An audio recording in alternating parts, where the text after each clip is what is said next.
All right, everyone. It is interview time. And let me tell you all the ways why this is a very special podcast episode. Well, number one, Destin Gerek, who is here with us, has been here before.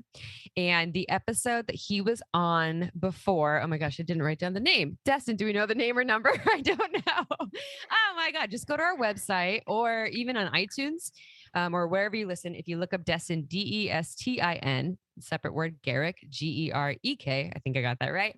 It will pull up the episode likely, or just look for the Shameless Sex episode.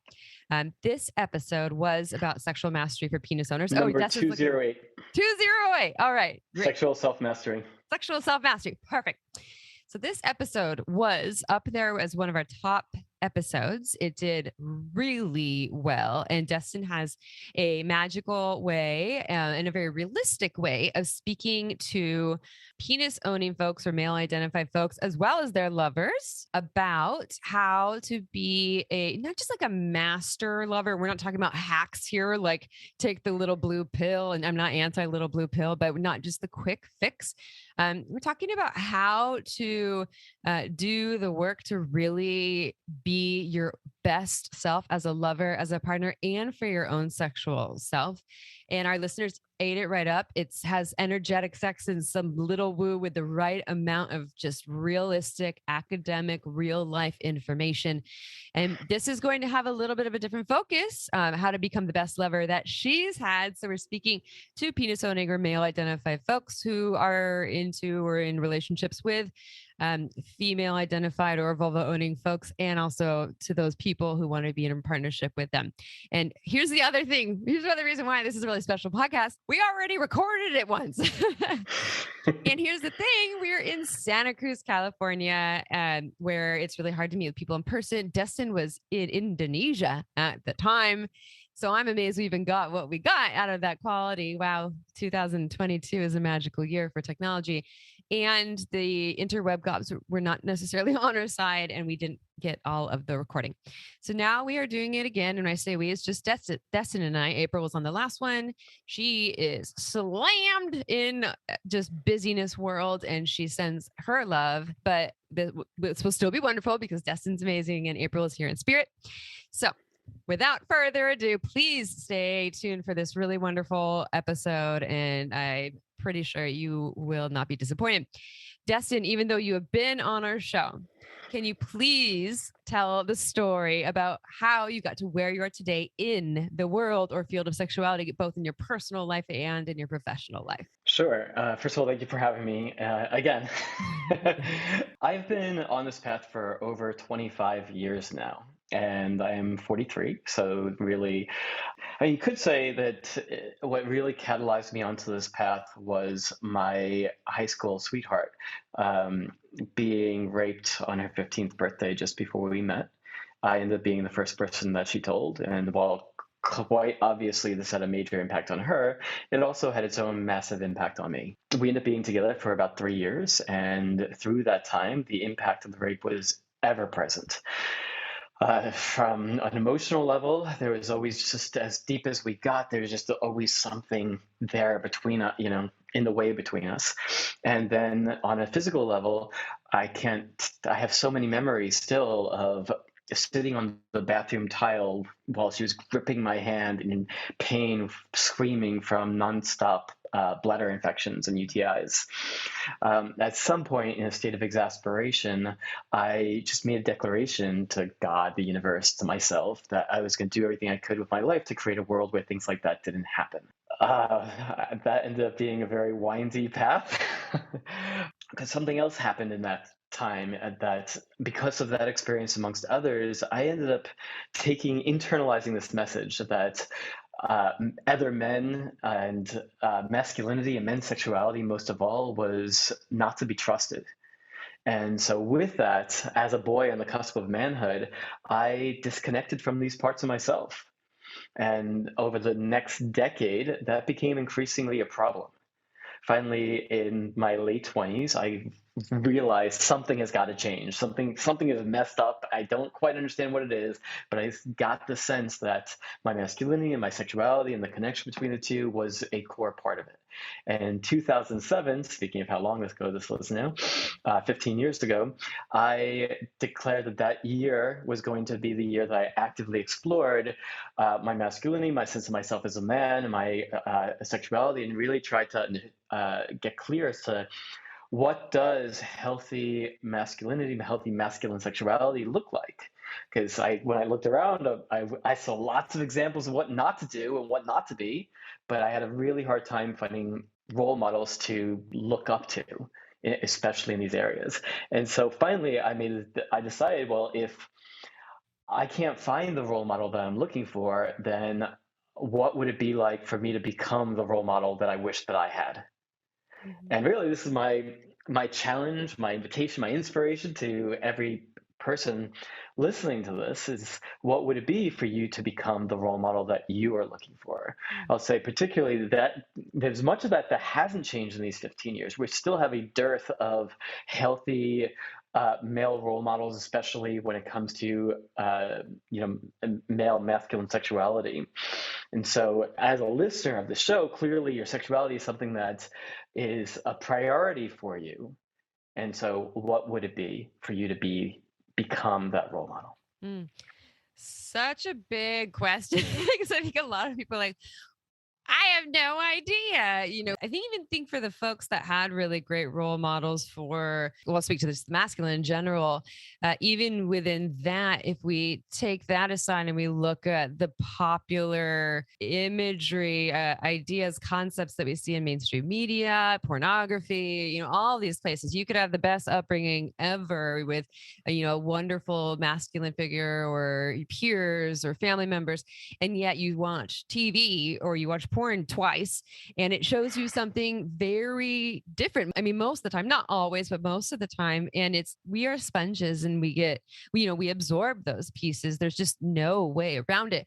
So with that, I'll link that to this next question. Before we talk about what it means to be the best lover that she's ever had, or this, this area that you're speaking to, kind of our best version of ourselves as sexual beings, and speaking to penis owners or male identified folks, what does it mean to not be that? Like, what are we talking about energetically and how that shows up with sex, maybe both with lovers and the sex we have with ourselves? Yeah, there's a lot of questions wrapped up in that question. That's how I work.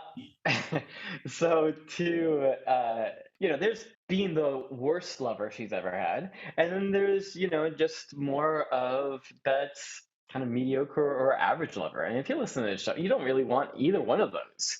You're listening to the show because you want to be better than average. And the truth is, in the heart of hearts, most men would really want to desire, crave even to know comfortably that they were the best she's ever had, or he or they've ever had. They're the best that their lover has ever had. And what I found is that men who either have a sneaking suspicion that they're not, or even that knowledge that they're not, ooh, it can really get to him. It can eat away at his confidence, not just his sexual confidence, but can start to spill out into these other areas of his life. So some things so our pop culture will generally say, well, we'll focus on like, oh, we're talking about like if she's had a bigger dick before. And that's not what I'm talking about here. I have been with plenty of women who have had bigger dicks than I have, and yet, including women who have made very clear, both verbally and not verbally, that left me knowing very clearly that she considered me the best that she's ever had, including straight, flat out saying it, not just once but repeatedly. Which that's one of the telltale signs that when she's gushing about her experience with you, not like saying something to fluff up your ego, but like with this, glowing look on her face and smile ear to ear and just can't stop talking about it. Those are indicators that you can't ignore. And if you have enough of them in your history, yeah, it changes you. And it certainly changed me. And I share this not to be like, oh, look at me, but because I want you to get a sense of what's possible and to know these things are possible for you. Because I have kind of reverse engineered my life journey, because these experiences that I've come to have, I didn't always have. And I still haven't answered your question. So to not be that, it's largely One of the big things is about getting locked in your head. This is extremely common amongst men, is that we intellectualize, even over intellectualize everything in our experience of life. We learn from young that our bodies and our emotions and our felt sense is not to be trusted. We learn to just kind of ignore it, to shut down those feelings, and instead to retreat further into our ideas about things. And then there's our experiences of like video games, for example, where we learn like, okay, I just need to figure out the right combination of buttons to press, and then her orgasm will pop out. But, real life sex and real women don't really work that way. She isn't to be figured as sex, particularly with her, is not to be figured out mentally as much as it's to be felt out. That there are a million different communications that she is giving you, a small percentage of which are with words. And not picking up on those things, not listening, not being tuned into those communications, or what make you not that extraordinary lover. Mm-hmm. And so, of course, conversely, deepening your attunement, and particularly here, your sexual attunement, is key to becoming that extraordinary lover. Mm-hmm. And the focus of like what we're going to be talking about today, and one of my main teachings around sexual self-mastery, is starting that attunement process with yourself, learning to tune your own instrument. And by learning to be able to listen to these subtle sensations and subtle communications that your body is giving you, it allows you to then use your body to feel into what is going on in her. Mm. Mm-hmm. Yeah. I just want to put out, speaking to just a big old dick. I can say for myself, the best sex I've ever had didn't have anything to do with the penis size. The best sex I ever had didn't have to do with just, they knew all the right techniques.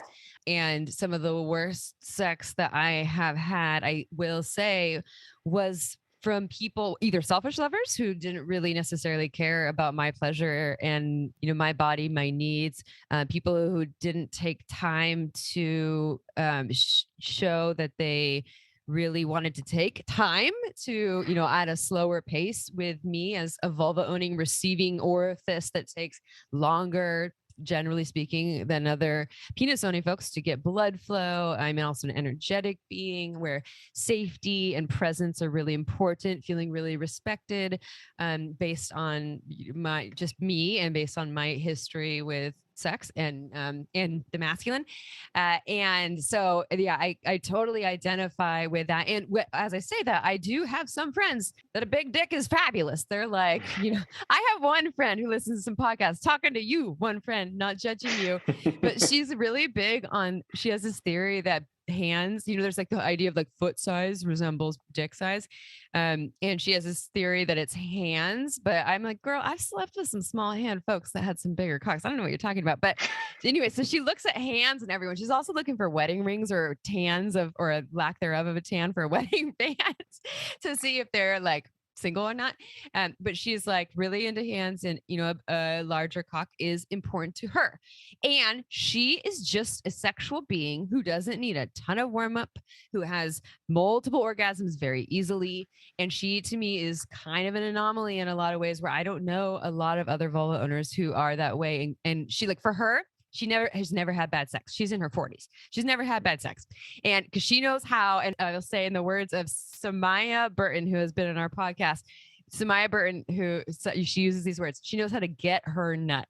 No matter what the dick or the energy is, they know how to do this. But that is not how most vulva owners that I know are. So with that, and you probably have some things to say about that, you're saying attunement, speaking to the qualities of a great lover, the best sex that she's ever had. You're saying attunement. I'm assuming this is presence. But what are, in your mind, you said some of those qualities. What are some of those qualities? And I have another question on the tools there, but whatever you want to do with that, we can go to the tools after that. It's a lot of information. So how do you deepen that attunement? Yeah. We know kind of what the qualities are, but yeah, like how do we actually deepen that attunement? And if there's other qualities that you can think of, but if not, that's all good. Cause I'm sure you can talk about attunement for 20 hours and we don't have that kind of time. Easy. So you mentioned presence in passing there. That presence simply means getting out of your head, out of your either critique of self or her, or fantasy, or anything that has you up in your head, thinking about what you're going to do next, is not present. Presence is being here in your body fully with her. It's only through presence that true intimacy and real passion takes place here. It doesn't take place in the mind, it doesn't take place in the past or in the future. It's right here. So I say that your greatest tools for presence are your five senses. Are when you are in your animal body, you don't have to ask a lion to be present. You know, they're in their being. They're in their senses, their sight, their hearing, smell, touch, taste. And when you are focused in there, you're not in your mind chatter. So you can simply, like with your lover, bring your attention to what you're seeing. Focus on the beauty of your lover. Not your critique of your lover, the beauty of your lover. Like notice the way that her skin glistens in the lights, or the flicker of candles, or whatever light you have on her body. The curves that are unique to her, the different folds of tissue, the changes in skin tone, the little tiny hairs across her skin. Notice the way that her eyes shine when she smiles. Bring your attention to any of these little details. Get into that state of curiosity. What little details can you notice in her body that maybe you hadn't noticed before? Some new like freckle or beauty mark. Your sense of hearing, everything from her moans of pleasure to your own. That's another piece we'll get to. The sounds, if there's music playing, and even the sounds of her breath. To be so present and so tuned in that you can notice the difference between each of her inhalations and each of her exhalations. When you are that present with her, you can start to notice these micro tensions and micro relaxations in her body. Your sense of smell, everything again from the smell of sex in the air, the smell of her sweat, your sweat, the mixing of the two, her sexual juices, any perfumes that she might be wearing, or scented candles in the air. Your sense of taste, kiss her, taste her saliva, her tongue, the sweat on her skin, her pussy. Sight, hearing, taste. Yeah. What am I missing? We have taste. We did, and then I mean, obviously, touch. You did that. We did hearing. You did smell. I think we we didn't do got all touch. of them, did we? Touch. Yeah, So touch, everything from the feeling of her skin underneath your fingers, your bodies pressing together, and then there's a touch from the outside, and then there's the sensations that you are feeling inside your body. And this is again particularly valuable when we move into these other aspects of your sexual self-mastery. Start to notice, like, when your bodies touch, what do you feel in your body? Aside from just, oh, my dick feels hard.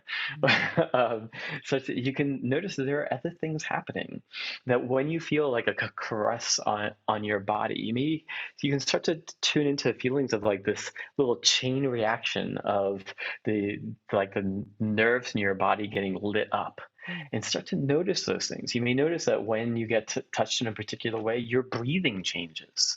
For a lot of people, they find that as they get more aroused, their breathing gets more rapid and more shallow, or they even start to hold their breath. Careful though, because if you're a penis owner, that pattern, the squeezing of musculature in the body and shortening the breath, or holding the breath, tends to drive you rapidly towards ejaculation. So the nice thing about developing this level of self-attunement is that when you start to notice those things, you can start to make little changes. Start to intentionally slow down your breath, intentionally relax your breathing, and relax your body and muscles with that exhale. And that alone, that little piece alone, may be enough to help you begin lasting longer if that's ever an issue for you. Okay, so I have a question, and this is specifically for folks, such as myself and most humans I know, where you're saying, focusing on these senses when we're having sex with someone, focus on sight, smell, taste, hearing, touch. Right? Did I get all of them? So focus on all these things. So I'm touching my partner's skin. I'm focusing on the skin touch. I have my face up to my partner's pussy or cock, and I'm noticing the smells and I'm looking at the colors and the textures and and as I say this, that's hot. And what if that's hard for me to do? And my question specifically is one of the tools to practice on my own with self-touch, self-pleasure masturbation practice to kind of harness this skill? Yeah, first of all, great. Um, there's a reason why the training that I lead is called sexual self mastery. I believe very strongly it starts in yourself, everything from the attunement to yourself, and also like you are a sexual being. You are your first sexual partner. You have a sexual relationship with yourself throughout your entire life. Let's hone that as strong as it can be. And as that improves, your sexual experiences with your lovers are going to improve. So with this aspect around working with your senses, yeah, practice that on your own instead of, as most men today, masturbation means flipping around porn while one hand is just stroking up and down fairly mindlessly on your cock, and all your attention is on the screen in front of you. So, what is it to do other than that? If completely turning off the porn is too much of a leap for you right now, first of all, you can do it. If you can challenge yourself in that way, challenge yourself. And there's a good chance, if it is a deep habit, that your whole nervous system is trained deeply to have this hyperstimulation of the porn to experience that arousal in your body. Yes, I believe it's very valuable to expand, like to train your body to be able to experience arousal without that type of stimulation, not because it's inherently bad, but because it's too narrow. Expand what you're capable of. And if it's too much, because I like to be practical, just simply, instead of it being where sole focus is, instead let yourself kind of, you can leave the porn on, but keep most of your focus in your body and just kind of like glance into the porn here and there, and then come back into your body. Does that make sense? Totally, 100%. I love it, and it sounds more obtainable than get rid of it and just focus on you and become an avid meditator. Become one with masturbating Buddha. Sorry, Buddhist. I'm sorry if I offended you, but like that how a lot of people teach it is like this all or nothing kind of extreme jump instead of these baby steps, which you're kind of talking about, like not titrating, but like just kind of working your way into this process, right? Yeah. So practice on your own in that way. Tune into your own senses, and you don't necessarily need to be in all five of your senses all the time. It's more like they're each different tools. You could be like, oh, let me like, okay, I noticed some in my head. Let me really bring myself into like what I'm seeing. Like even in this moment where you are listening, like take this moment to just focus on what you are seeing. Notice your environment. See if you could just notice any little detail of your environment that you just don't normally pay attention to. Like on this wall in front of me, I'm noticing all the little textures of the paint on the wall. It's always there. I just don't normally give it attention. But by bringing my focus to these little details, it helps me come into my body and what's actually happening in this moment.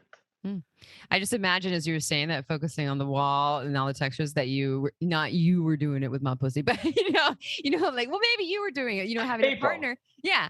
April's doing it with my pussy, or I'm looking at April's pussy, or, and I'm like, you're noticing all like, oh, there's like this rosiness and there's engorge, and like, wow, your clitoris is growing, and, like, oh, your pubic hair is, X, Y, and Z, and all these little things. And hopefully I'm not looking at like the negative things, not the negative things, but like the judgy things that we do in the world, not just with genitals. And then I'm focusing on that, and then it changes my energy. And maybe I even speak to these different things in partnership, or even taking outside of that. Like maybe I'm touching my own genitals and I'm thinking about, not just like, am I going to come or whatever, but more like, what does the skin feel like on my fingers? And, all these different things where we have this easy tool. And here's the thing, people listening to this, we're giving you homework to go pleasure yourself. For the people who are like, oh my God, this sounds daunting.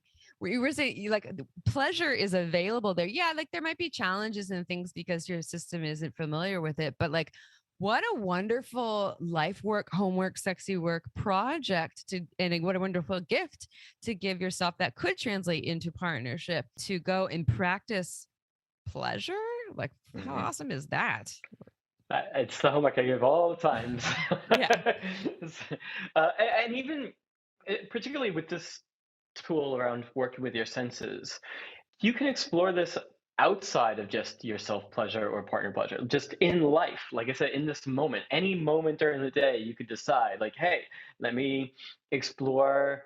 Like, let me just tune into what am I hearing right now? What are the little sounds around me? You hear my voice when Amy speaks up, you hear hers. You may hear a whir of the fan of your computer. Maybe there's somebody speaking in the background or some birds chirping or whatever else you may tune into and notice in your environment right now. Anytime, anywhere, you can be in this practice. And the value of doing that to just kind of make it something that you're just playing around with every day is that then when you're by yourself, it's easier. And then when you're with a lover, it's easier because you're practice. It's just something that you do. Mm-hmm. What about, okay, so now, okay, next question. I'm having sex with April. I'm having sex with a partner. I've been practicing this in my masturbation, my self-pleasure practices. I've been practicing this walking down the street, in the everyday world, maybe not all the time, but I'm bringing this in. I'm like, okay, I'm getting better at this. I'm having sex with April or a partner. And I'm like, okay, I'm going to practice this here. I'm being really present, not in my head, focusing the senses. And we're mid whatever sexy thing we're doing. And then I notice I get in my head. What do I do then if I'm like, fuck, it's happening and I start to feel like I'm pulling out of the experience? What can I like press pause? Do I speak to it? Are there tools that I implement in that moment? Yeah, great question. First of all, there are many different options. Hence why you have a course, but or not just a course, but you have a whole program on this in a book. yeah, yeah, because first and foremost, I want to really encourage you to practice compassion for yourself and practice being in that state of acceptance of whatever is going on. Because the worst thing that we can do, which is also a very common thing to do, is we have some problem arise, whether it's locked up in your head or you come quicker than you want, or you're not getting an erection when you want to, and boom, your head starts spinning on this worse and worse and worse. You start beating yourself up, judging yourself. Oh no, this always happens. Is this something I'm going to have to deal with for the rest of my life? Oh my God, what does she think about me? Et cetera, et cetera. All these places that our minds can go that do not help the situation. They do not help. There's not in any way does it help. And instead, whatever problem you were facing to begin with, now it's amplified. So cultivating that state of like whatever it is, whether you're locked in your head or you just came quicker than you want, or maybe very quick, or you're like, yeah, my dick's just not getting hard. Can you be in that place of, okay, not my preferred state right now, but this is how it is right now. So from that place of just acceptance of what it is, then you can choose what to do in that moment. Mm-hmm. But that is a much more powerful place to be in versus the beating yourself up state of being. Because first of all, one thing that I found with women, and in the course of my life, I've had all these experiences, and a partner's response is generally has a lot to do with your response. Good point. Yeah. Fuck yeah. Thank you. the more you are in a state of, oh fuck, something is horribly wrong here, the more she's likely to respond with, oh shit, something's horribly wrong here. Either her going to her own place of contraction or her own criticism or judgment, or into like trying to placate you and try to make you feel it's okay. Oh no, it's fine, it's okay. Which I do that 100%. Which really doesn't feel good for anybody in that moment. Anyway, versus the more that you are like, there's nothing really wrong here. This is what's happening. Okay, let's find some other ways to enjoy the situation. Let's find some other ways to make sure that you, my lover, is feeling good and pleasured. The more likely that she is to relax and to be like, oh, okay, there's no problem here. And oh, he's still taking care of me. His attention is still on me. He's still caring about what my experience and how I'm feeling.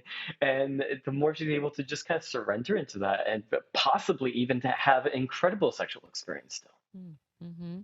Yeah, and I'll speak from someone who's a vulva-owning individual. We just are a little bit more trained in the caretaking department of feeling like we need to take care of, especially for, vulva owners who are having sex with penis owners or people identify as male or masculine. And this isn't everyone. I know listeners like, oh no, she's talking about the patriarchy again. It's just true. It's just true that it's more common and it's been happening for centuries, if not, thousands upon thousands, millennia. Yeah, you know what I mean? Yeah, and decades, all of the above. And there just is kind of no way around admitting that that is something that exists. And I know that there's plenty of penis owners who are doing the same thing. So I don't want to discredit that piece. And when I identify with that, like, I'm someone who does that. One thing that I do that I love about myself is if I'm and this brings me to my next question, if I'm having sex with someone who comes faster than they want to, and they're having a process about, oh no, I didn't mean to come, or their cock doesn't stay hard and they're having a process about, oh God, what do I do about this? I do genuinely say, it's all good. I'm just happy to play with you. We can find other ways to play.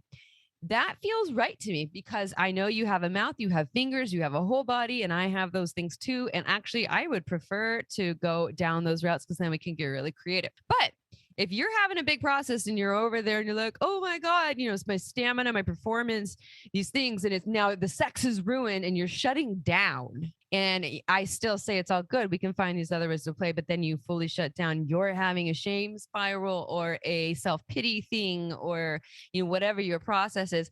I will feed on that and I will try to carry the situation by being the strong one, by being the one to be like, oh, all good. Oh, no, you're fine. You're and like, that's too much for me. And let's switch the roles. If I were to do the same thing and like, I can't have an orgasm when we're having sex. And now I'm in my head about it and I'm like shutting down and not wanting to engage with you because I'm in that process. And now you're trying to carry the situation to make me feel better. We all feed off of that. This brings me to my next question about stamina, performance, and erections. Yeah. Because you talked about like, ejaculation and going back to like what makes a great lover or not a great lover. My guess, I already know the answer to this one, pretend like I don't, is a hard cock an important factor of that? And is stamina performance, meaning you're able to have sex for, whatever 8 hours like Sting did or whatever. Do these things matter? And is there maybe an option C that sometimes, or is it a small part of it? Yeah. Okay. So option C. To say that it's all that matters is not true. To say that it doesn't matter is also not true. So the truth of the matter is, if you're challenged in either of those departments, coming before you want to, or not being able to get or maintain an erection the way that you'd like to, it's still possible to create incredible sexual experiences. It is, and I'm sure you're learning all sorts of tools by being an avid listener of this podcast. We have more than just our dicks. There are ways in which you can create incredibly pleasurable and orgasmic experiences with your hands, fingers, and tongue. So do not discount that. And particularly, sort of like a blind man has stronger connection to his other senses. If you're having those dick issues, we'll say, you may become more extraordinary in these other areas than other men. So that is true. That said, chances are, if you are not getting erections how you want to, or you're coming sooner than you want to, you and your lover would really prefer for it to be another way.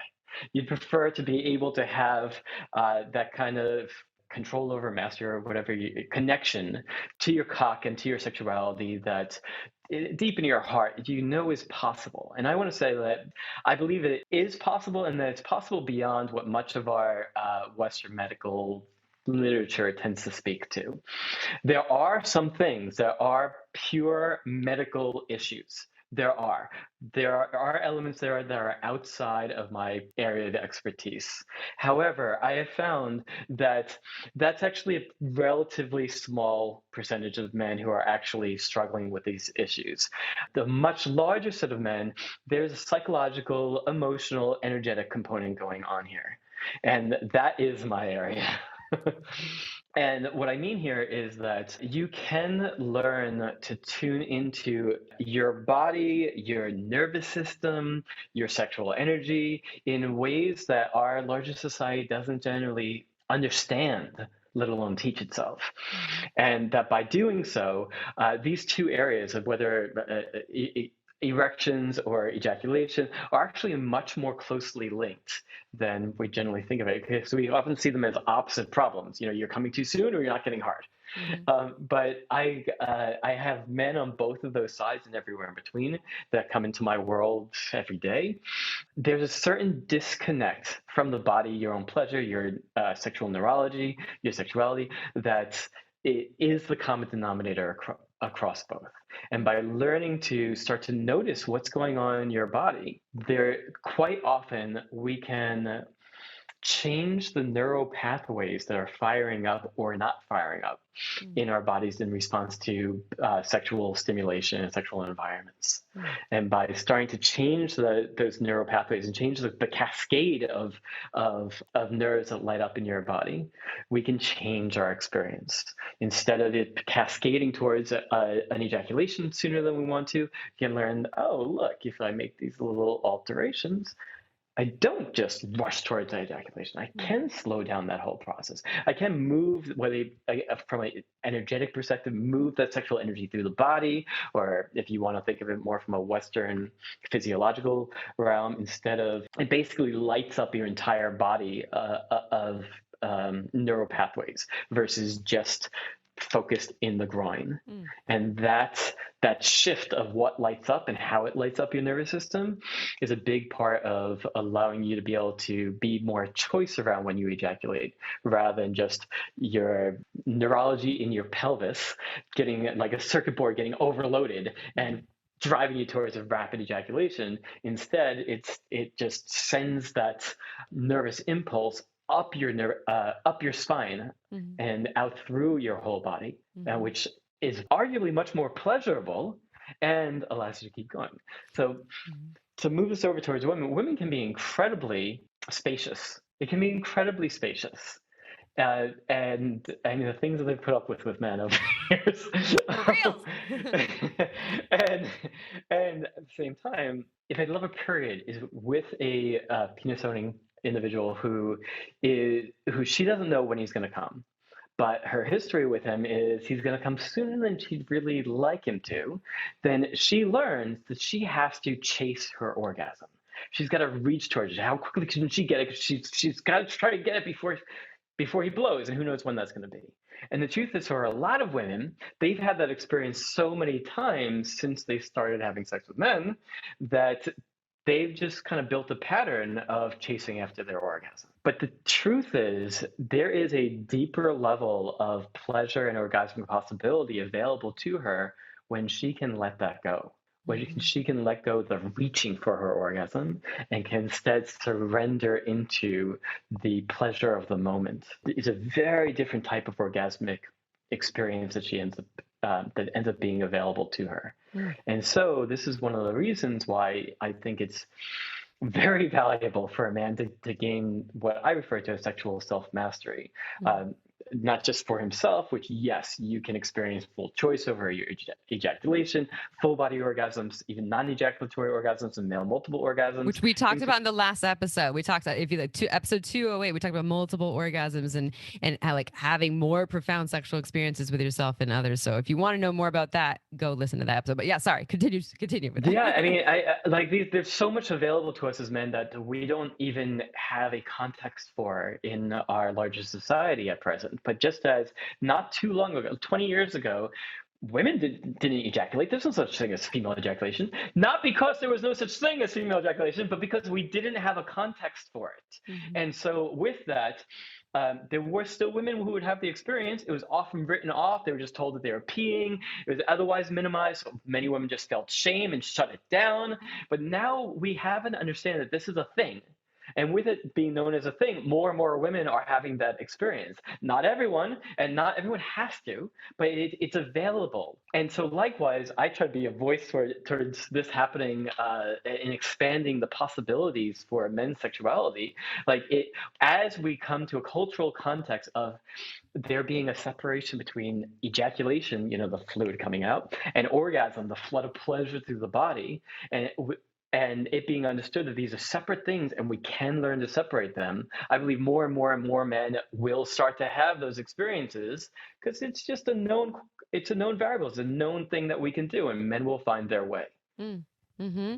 And then we'll show up in their sexuality with other folks. And if we're talking about vulva-owning folks, that will essentially potentially enhance the other person's sexual experience.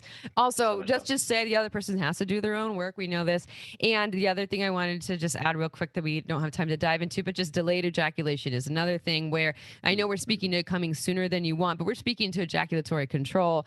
And so for some folks, that is, I just can't come. And I know that you do work with people on this too, which brings me to, you have a book, you have an incredible online program where you work with people that are, after our last episode, 208, a number of our listeners signed up for, and they bought your book, and they loved it and got so much out of these pieces.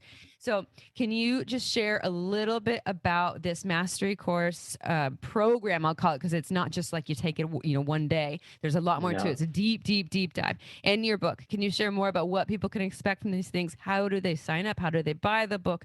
When does the program start? The intensive. Sure. So my book is The Evolved Masculine: Be the Man the World Needs and the One She Craves. And it's a deep dive. I'm a deep guy. Yes, you are.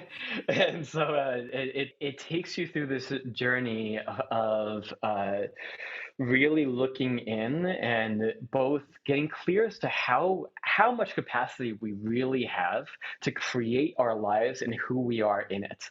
And within that, we spoke earlier in this about becoming the role model that you wished you had. So this process of envisioning what I refer to as your evolved masculine self, but really the vision of the man that you want to be in the world, including your sexuality, but the whole of who you are. And then we're working with these tools to take it out of this idea realm and into like being him. Then we move into lessons of the evolved masculine. So this is like 13 stories of kind of lessons that I had to learn on my own journey of trying to figure out, well, what does it mean to be a good man in 2022 and beyond? Many of which I learned the hard way. And what I found, they tend to be fairly universal. And then the section on sexual self-mastery, which is what this larger conversation has been all around, that there's so much more possible for us, and so much of what we've been taught about men's sexuality is just plain wrong. And then finally, understanding women and the feminine. This is both around like what's actually going on with the larger collective, as well as a particular woman in your life, as well as the feminine, not just in women, but even the feminine within yourself. So this is the whole journey. Understand yourself, understand your sexuality, and then how you connect to the other. Love it. So Evolved Masculine, you can find it on Amazon and probably anywhere else. And then this whole thing around sexual self-mastery. This has been kind of the bread and butter of my business and work. I've been teaching this particular training for, I think we're at 13 years now. I've literally put somewhere around 1,500 men through this program in that time. I have learned a ton through that, as you can imagine.